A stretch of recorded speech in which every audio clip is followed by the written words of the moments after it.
Hey guys, welcome back. It's Paula with Paula's Imperfect Plans. Today I'm doing a plan with me and my Hobonichi Cousin. But what I wanted to do while I do this plan with me, because I totally struggle at figuring out what to say and how fast I can actually talk when I'm going through here, is I want to, I printed off just a bunch of getting to know you, random questions. And so I'm just kind of going to chat. If you enjoy watching planning or whatever and want to hear me talk more about myself, it's just some random getting to know you questions. I printed off just one page out of this whole huge thing. So I'm going to go ahead and do that. If you're interested in that, great. If you're not, obviously entirely fine, but that's what I'm doing. I'm in the really cool in-between place where I'm still in my 2024 cousin because it's still 2024, but I'm at the point where I got an email about a kid's schedule and I had to put something into the week of the 30th, which is the first week in the 2025 cousin. So I'm jumping in there. So currently I got a 2-book hold. It's too much right now. I hate that in between, and I'm ready to get moved over to 2025. Anyway, so I'm just going to go ahead and plan randomly and talk a little bit while I do it based off the questions on there.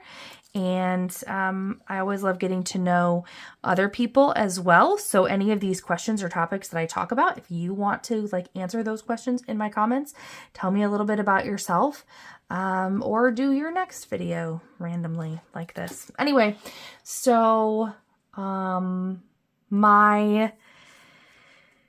this is the one that always gets me into trouble, right? Because why did I do that?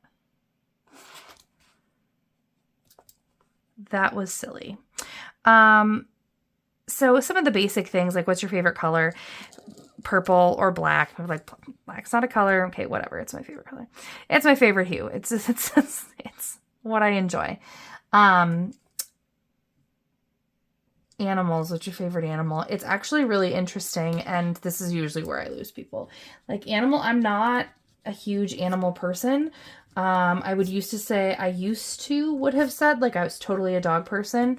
As I've gotten older, and I don't know if it's having kids or what it is, so we adopted a Doberman in 2012 or 2013, my current husband and I. And so, we committed to him forever, and we had to put him down in 2019, 1 month after my dad died unexpectedly, and just a few, 2 days before my husband had sinus surgery. I had a 6-month-old baby. My life was a little bit chaos, but anyway, we had to put him down. But we had Adobe for all those years. Well, 6 years, whatever. When we adopted him, he was 6. So he was getting elderly by the time we had to put him down. He was fine one day until he wasn't, and he woke up, and he was just not woke up, but he had not slept all night because he was very clearly in pain and uncomfortable. And my husband laid out on the kitchen floor with him. And I was just, I just feel it's one of those things where you just know, you're oop, this is not good. And he ended up having a really big mass on his spleen. And we had a couple procedures done on it. First of all, he was 13. And I was I'm not at the point where I'm we're not going to put him through surgery. Also, he did not do great with anesthesia. We had to do that before in the past. He had a procedure to have some things removed. So I was well, that's just a thing. Anyway, so I would have said I was a dog person. We had him for those 6 years. That was my commitment to him. But after that time, I'm I don't love animals in my house. And I learned that it's not that I minded having him in the house. That actually didn't bother me at all. But the amount of anxiety that I felt about the dog hair everywhere. And that wasn't something I could do anything about. I just kind of had to deal with that until I didn't have to deal with it anymore. And now I'm yeah, no, I don't plan on dealing with that again. I'm not doing that again. And so right now we have a garage cat. He's supposed to be an outside cat. We live on a a little bit of a hobby farm, a funny farm. And so we have a cat, and he is a mouser. And so he just kind of started sticking around. And then last year, as it got super cold outside, my husband started putting him in the garage at night. We have a heated like garage/shed thing.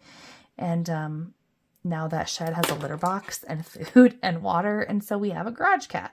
During the summer, he's out most of the time. But we do try to shut him in when it's like, I came home the other day in the middle of the day to grab lunch, and it was like way cold, and I hadn't been able to find him earlier in the morning, so he was out. Well, like I let him in so that he could hide for the rest of the day. Anyway, so I would have said I'm a dog person, but really I've learned I don't love animals in my house. Not that I don't love animals, I just don't care if I love them in other people's houses. I go into a lot of people's houses, and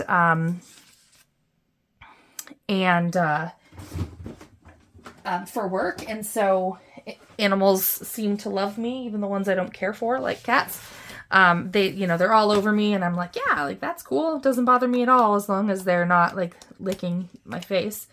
But I'm like, I did my time with one in the house, and I don't foresee that will ever be something I will do again. And that's usually where I lose people. It's not that I don't like animals, but I prefer them in other people's houses. So that is, another question is do I have any pets? And so currently we have, a couple heifers, a bull, and a steer at our house. And then we have the cat. That's what we have right now. But that has always been, my pet. Our main pet was Jethro. That's the pet that I had, pretty much the only pet that I had for my entire adulthood. When I was a kid, we had I wanted a dog my whole life, and my dad was just like not big on loves animals, but I don't know, not for himself, I guess, until his cousin or nephew or something, cousin's kid, I think, I don't know, his cousin was getting rid of they lived in town, and it just wasn't a good fit for the dog in town, a border collie. And apparently that was like my dad's favorite animal or kind of dog. And so we got this border collie when I want to say I was 13. And his name was Coach, and he's adorable. And if I can find a picture, I'll put it in here. And so we had him until, gosh, he died. I was gone. I think I would have just sobbed when I found out. But anyway, he lived to be old. Like way old, deaf, and I think even, did he meet? No, I think he was gone before my kids were around, but we were moved back here and living up the road.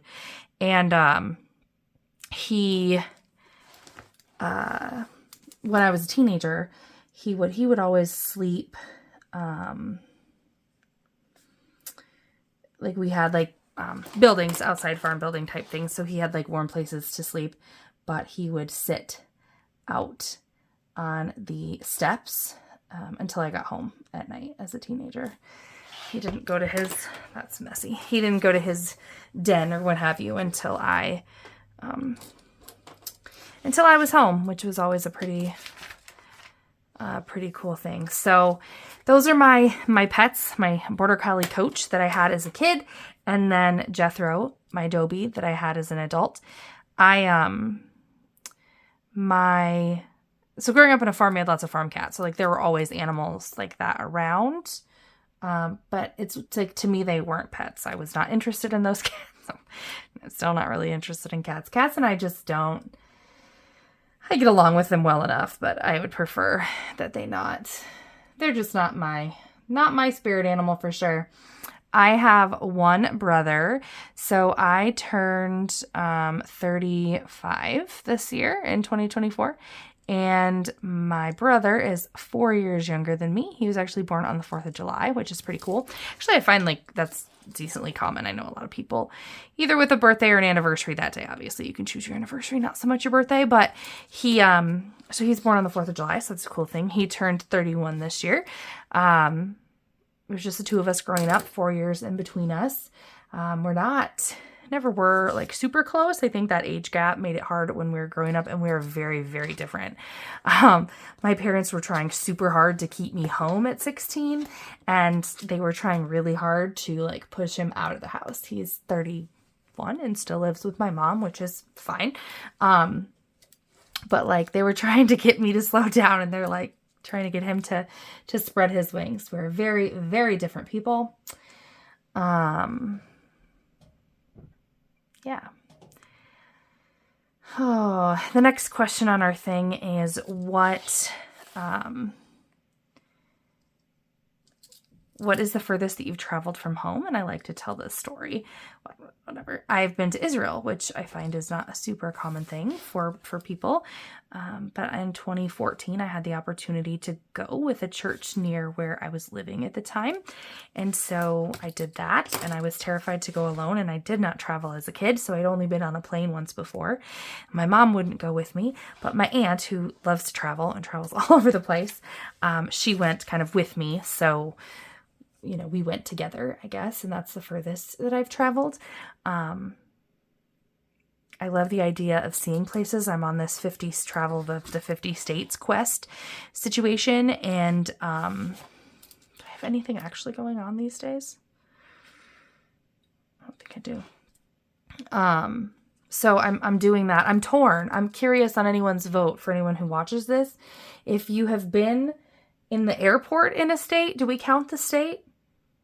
Like, if you had a layover in an airport, you've been in the state, right? Like, I've been there, but I've not, like, touched the soil. I've not, like, seen anything cool other than their airport. So I can't really decide how I feel about that. But now I'm on a quest to travel the 50 states. Yeah,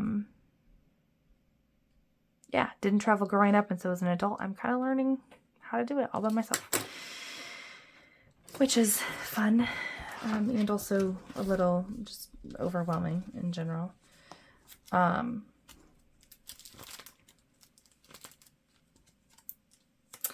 yeah, and then another question on here is, what's your favorite food? And I'm like, I don't know. I hate that question because I don't have a favorite food. Like, I just kind of like food. Like, I can tell you, like, I love Mexican food. I love that kind of cuisine.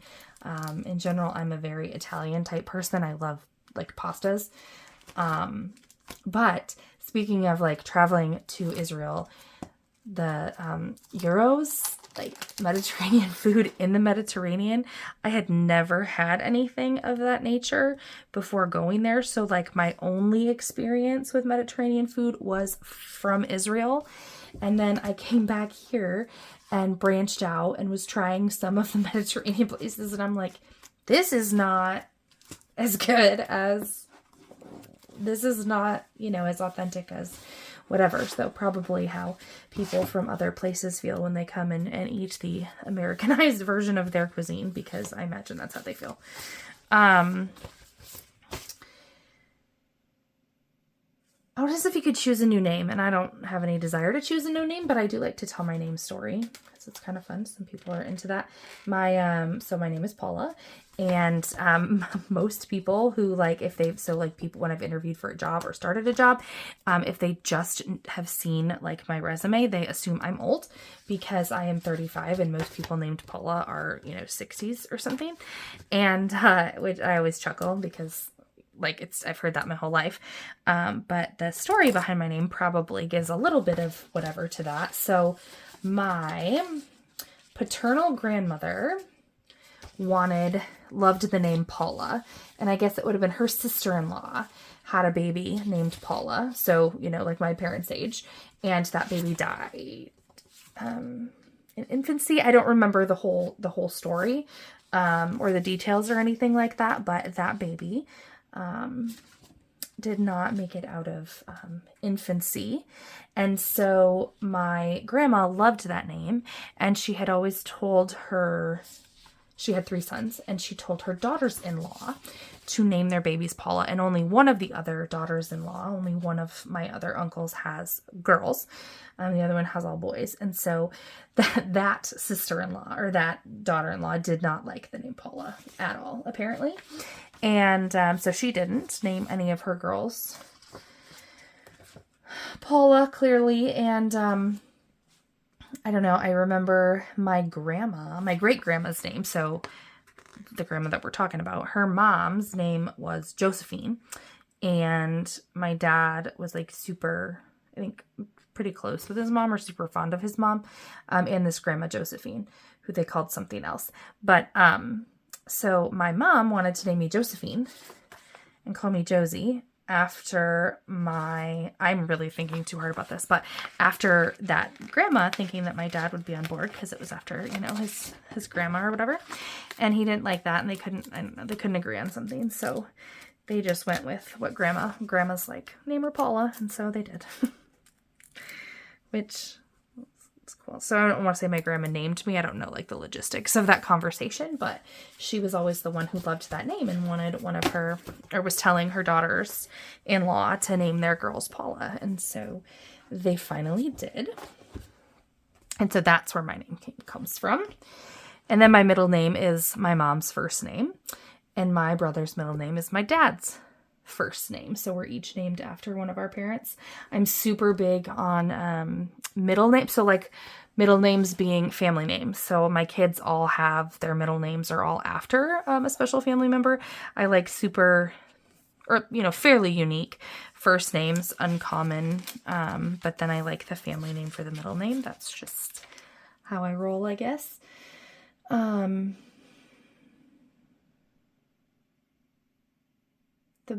the next one on here asks about tattoos. And as you can see in a lot of my videos, I have several tattoos on my arms. I got my most recent tattoo in July, I think. And that was my 22nd. People keep asking me and I have to like count. I'm past the point where like I have a static number. But I have 22 tattoos. And I got, was it 6 or 7 just this year? I go in spurts. So I hadn't had one for quite a while. And then I got a whole bunch starting in December of last year. And so I've got a big variety of those, which is always fun. I love, you know, I'm always the creeper that's in and around people, and I'm like looking at them awkwardly because I'm trying to like read their tattoos because, you know, trying to see it. So I often embarrass myself doing that. The weirdest thing that ever happened to me, so I have a tattoo in like the middle of my back, if you will. And it was the first one I ever got. So I've had it a long time. And, I was wearing like a spaghetti strap type tank top. So it was very visible, but only the top half of it was visible. And we were standing, I'll never forget, I was standing with my ex-husband. We were in a jewelry store and someone came up to me, some lady came up behind me, you know, like, so you got your spaghetti strap tank top, it's got the spaghetti straps and then like the straight line across the middle of your back. She just grabbed at the top of that and pulled my tank top down so that she could read the rest of my tattoo. And I was like, okay, well, that's not super cool. Like, that's not, you know, people accuse my generation of millennials of being like rude with like ill, you know, like, you don't know who raised you. Well, like, first of all, you did, but also like I had never gone up to somebody and just pulled their shirt down to see their tattoo. Oh my goodness.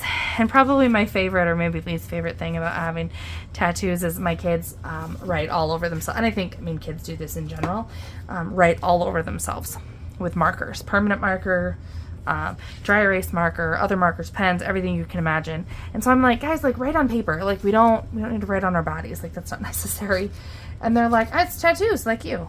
I mean, like, what do you say to that? I'm like, well, I guess I had that coming. So that feels a little karma-esque, so I guess we're just gonna go with it. Like, whatever. It'll wash. And so I love tattoos. I'm so sad. I'm always jealous of people who have like sibling tattoos, or, you know, I see people with like sisters, tattoos with their moms. Nobody in my family will get a tattoo with me. Oh, I mean, I've shared, I just have a brother and he thinks tattoos are about the dumbest thing ever. So, he will not get a sibling tattoo with me. And my mom is a 2-time breast cancer survivor, which is the, you know, inspiration behind the pink ribbon that I've had for a long time. And even I'm like, Mom, like, let's go get a tattoo, right? Like, after this, so she got diagnosed with cancer like 4 days after my dad's funeral. The second time she got diagnosed with cancer, the second time, like 4 days after we buried my dad. And I was like, "Ma, let's go get a tattoo, right? Like, yeah, you've survived breast cancer twice." She's like, "No." So she had radiation years and years ago, the first time that she had cancer. And so there's the little, tattoo dot or whatever that they use for the radiation laser. And she goes, "That's the only tattoo I'll ever get." And I'm like, "Well, no, okay, fine." I can't say much about that, but,